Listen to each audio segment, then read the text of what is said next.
Happy birthday Sajith. Thank you. आज हामी कहाँ जाँदैछौँ भाइ तिम्रो बर्थडेमा? भुटान। भुटान कुन ठाउँ? पहाड। अच्छा, मजा आउने भयो आज? कति वर्ष पुग्यौ आज तिमी? अरे वाह, 6 इयर्स कम्प्लिट। अरे वाह, आज चाहिँ हामी सजितको बर्थडेमा चाहिँ भुटानको तर्फ लागिरहेछौँ। अहिले चाहिँ हामी डुवर्सको तुलसीपाडा भन्ने ठाउँबाट निक्लिएर लङ्कापाडा भन्ने ठाउँ पुगिसकेको छौँ। बोर्डर सबै यो भुटान हो, एकदमै यो भुटानको बोर्डरको नजिक भएर हामी फुन्चेलिङ गइरहेको छौँ। फुन्चेलिङ जाने क्रममा चाहिँ त्यहाँनिर कतिवटा फर्मालिटिजहरू पुरा गर्नुपर्ने हुँदो रहेछ। सो हामीले आधार कार्डहरू चाहिँ बोकेर गएको छौँ। लेट्स सी है, हामी इन्ट्री गर्नु पाउँछ पाउँदैन हेर्छौँ है त। मादरी भन्ने ठाउँमा पुगिसकेको छौँ अहिले चाहिँ हामी। र अब चाहिँ यहाँ ट्रेन आउने भएको रहेछ, गेट लाग्यो जस्तो हामी यहाँ आइपुग्यौँ। अब चाहिँ यहाँबाट ट्रेन जाने रहेछ, हेरौँ है त ट्रेन कतिको लामो रहेछ। अब यहाँबाट चाहिँ ठ्याक्कै मेन रोड पुग्न आँटेको छौँ। अलिकति अगाडि मेन रोड छ, त्यहाँबाट चाहिँ सिधा देब्रेतर्फ चाहिँ जयगाउँ फुन्चेलिङ जाने बाटो छ है। त्यो बाटो भएर हामी जयगाउँ फुन्चेलिङ जानेछौँ। यो अहिले चाहिँ हामी मादरी भन्ने ठाउँमा छौँ है। यहाँ हेर्नुहोस् गुवाको सुपारीको बोटहरू यहाँनिर यस्तो खालको अवस्था हुन्छ प्लेन साइडमा चाहिँ, विशेष गरी खास गरी यो डुवर्समा है। जरा जरा गर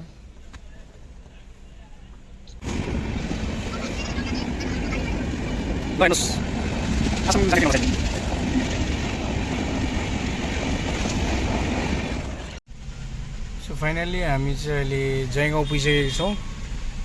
जाम धेरै छ यहाँनिर, बोर्डर एरिया भएर होला धेरै नै जाम छ है त। र फाइनली हाम्रो पास बनिसकेको छ है।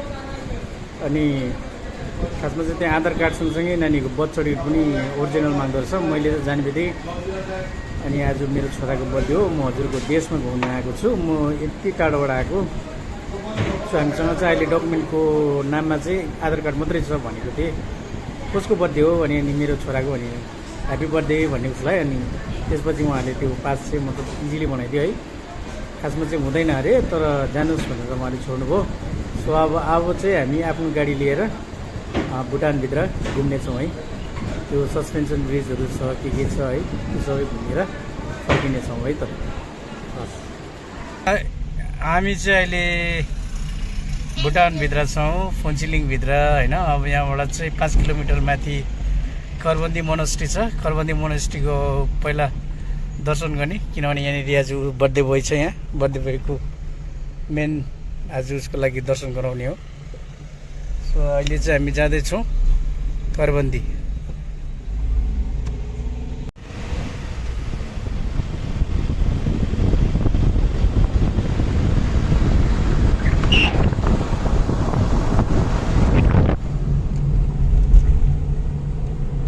ल हेर्नुहोस् भुटानभित्र अहिले हामी गाडी कुदाइरहेका छौँ। अहिले सर्वप्रथम हामी चाहिँ आज बर्थडे भएको कारणले गर्दाखेरि, सजितको बर्थडे भएकोले गर्दाखेरि हामी करबन्दी मोनेस्ट्री जाँदैछौँ। त्यहाँनिर दर्शन गर्नेछौँ, भगवान्प्रति प्रार्थना आस्थाहरू चढाउनेछौँ। अनि कति हरियाली यो बाटो हेर्नु सक्नुहुन्छ तपाईँहरू है। कति शान्त वातावरणमा यो रोड बनिएको छ। अनि हरियाली धेरै के हरियाली छ यहाँनिर होइन। प्राकृतिक सौन्दर्यले भरिएको यो बाटोमा हामी जानु पाउनु हाम्रो भाग्यको कुरो हो। किनभने हामी आधार कार्डले छिर्नु पाउँदैन अरे। खासमा यहाँनिर भोटर कार्ड जरुरी रहेछ। तर आज सजितको बर्थडे भएर होला, ऊ सायद लकी मान्छे होला। सो त्यो भएर चाहिँ हामी छिर्नु पायौँ, खुसी लागिरहेछ। सो अहिले करबन्दी मोनेस्ट्री जाँदैछु, त्यहाँ गएर तपाईँलाई त्यसको पनि दृश्य देखाउनेछौँ है त। र अब चाहिँ हामी करबन्दी मोनेस्ट्री पुगिसकेको छौँ। यो पछाडिपट्टि मोनेस्ट्री छ र हामी यहाँ विशेष दर्शनको लागि आएको छौँ। कृति कस्तो लागिरहेछ?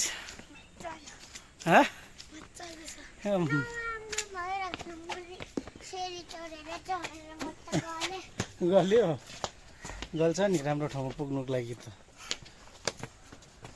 दुःख नगरी कष्ट नगरी कहीँ पुग्छ पुग्दैन मजा आएन रम यो थियो खरबन्दी मोनास्ट्री भित्र भिडियो फोटो गर्ने अलाउ छैन सो यहीँ बाहिरबाट देखाउनु छ है दर्शन गरेर भर्खर फर्क्यौँ सजित घुमिरहेको छ उसले खोलो घुमाउने बहिनी आऊ खोलो घुमाउने घुमाऊ घुमाऊ ल अर्को अर्को अर्को घुमाऊ अर्को अर्को अर्को घुमाऊ घुमाऊ न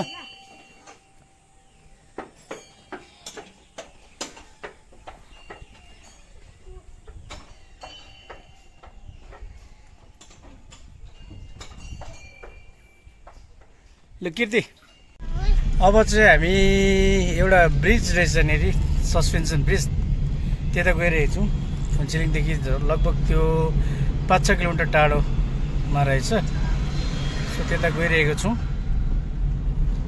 हेरौँ कस्तो रहेछ त्यो ब्रिज भिडियोतिर त देखेको होइन रिल्सहरूतिर देखेको सो आज हामी त्यो पनि हेर्नु जाँदैछौँ है त ल हेर्नुहोस् भुटानभित्र बाटोहरू कति सफा होइन कति मजाको चढाक्कै मेन्टेन क्या हुन्छ नि अब बबाल है अगाडि दृश्य पनि मजाको होइन यहाँ माथितिर चाहिँ गाउँहरू बिल्डिङ्सहरू देखिरहेका छौँ भुटानको झन्डाहरू फरफराइरहेको छ यहाँनिर होइन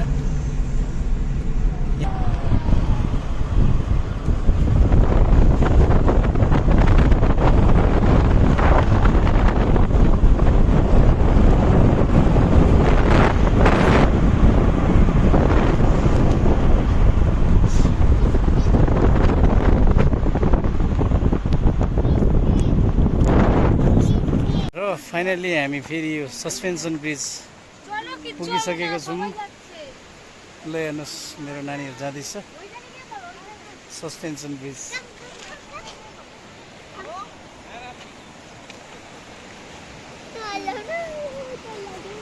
मेरा हाथ मत पकड़ना बाबू लोग तुम लोग हमको तल खोला यो हालको छ ठुलो नगरे फोन झर्छ मेरो ए अब हामी सस्पेन्सन ब्रिजमा पनि हिँडेर सकिसक्यौँ खासै नहलिँदो रहेछ यहाँ आदि आउँदैछ कति लामो छ क्या धेरै लामो छ यति मजाले झन्डाहरू लगाएको छ यहाँनिर होइन लुङ्टाहरू खोला पनि ठुलै रहेछ है अनि यहाँ माथि चाहिँ गाडी दौड्ने ब्रिज छ सो तपाईँहरू पनि यहाँ आउनु भएको होला कतिजना सो हामी पनि यहाँ आयौँ र धेरै रमाइलो लाग्यो हामी भुटानभित्रको भिडियो सायद यहीँ नै मेरो अन्त हुन्छ ल किनभने मेरो मेमोरी पनि फुल देखाउँदैछ सो यहाँहरूले आजको यो हाम्रो ट्रिप कस्तो लाग्यो मन पऱ्यो भनेदेखिलाई लाइक कमेन्ट अनि सेयर गर्नु चाहिँ नभुल्नु होला धन्यवाद कीर्ति बाई गरिदियो त सजित बाई गरिदियो